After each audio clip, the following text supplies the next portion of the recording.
सोलापूर शहरात एका 10वीच्या विद्यार्थिनीने दुःखाच्या डोंगराखालीही धैर्याचा दीप पेटवला. सोलापूर येथील शरदचंद्र पवार प्रशालेमध्ये शिकणारी धनश्री भिकाजी पवार हिच्यासाठी शुक्रवारची सकाळ आयुष्य बदलणारी ठरली. 10वीचा पहिला मराठीचा पेपर, वर्षभराची मेहनत आणि मोठी स्वप्ने. मात्र पेपरला जाण्याच्या काही तास आधीच तिचे वडील भिकाजी पवार यांचे अल्पशा आजाराने निधन झाले. घरात शोककळा पसरली होती. नातेवाईक जमा होत होते. वडिलांच्या जाण्याने धनश्रीच्या पायाखालची जमीनच सरकली. अशा वेळी पेपर देणे शक्य आहे का, हा प्रश्न सर्वांसमोर उभा राहिला. पण शाळेचे मुख्याध्यापक तानाजी माने यांनी माणुसकीचे अनोखे उदाहरण घातले. ते स्वतः धनश्रीच्या घरी गेले. त्यांनी कुटुंबियांना समजावले की आज जर तिने पेपर दिला नाही तर वडिलांचे स्वप्न अपुरे राहील. शिक्षकांच्या शब्दांवर विश्वास ठेवत कुटुंबाने अंत्यविधीत 2 तास पुढे ढकलण्याचा कठोर निर्णय घेतला.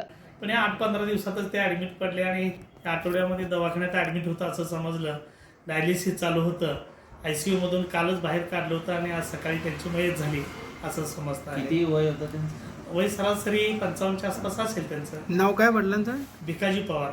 आणि मुलीचं? मुलीचं नाव धनश्री भिकाजी पवार. राहायला कुठे सर? शाळेच्या आमच्या पाठीमागच अवंतीनगर डुप्लेक्स मध्ये राहतात. सकाळी कळालं का ते? हा, सकाळी कळालं. आणि फॅमिली अजून कोण कोण आहे? तिला 2 मोठे भाऊ आहेत. ही धनश्रीला मोठी वैष्णवी पवार म्हणून मोठी बहीण 12वी कॉमर्समध्ये शिकते सध्या. ती आमच्याच कॉलेजची विद्यार्थिनी, शाळेलाही आमच्या शाळेची विद्यार्थिनी होती. तिचे मोठे 2 भाऊ आहेत, तेही पूर्वी आमच्याच शाळेचे विद्यार्थी आहेत. आणि ही मुलगी आज 10वीला आहे. तुम्ही कन्व्हिन्स केल्यावर सगळे नातेवाईक तयार झाले का?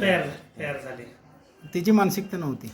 हा, ते साहजिक आहे ना. रडत बसले होते, आई रडते, बाकीचे सगळे नातेवाईक रडते आणि कसं पेपरला जायचं हाही भाग होता. मग मी छत्रपती शिवाजी सेंटरला होतो. त्या ठिकाणावरून दुसऱ्या मी शिक्षकांना माझ्या पाठवलं, रणदीप विश्राम जाधव सर.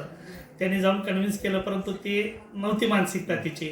मला त्यांनी सांगितलं तसं. आणि मग मी स्वतः माझे पटकन तिथं घरी गेलो. एक 5 मिनिटात त्यांना समजावून सांगितलं आणि तो मुलगी तयार झाली. आईने तिचं मी सांगितलेलं ऐकलं आणि पटकन मी माझ्या 2 व्हीलरवर घेऊन इथे येऊन पेपरला सोडलं तिला.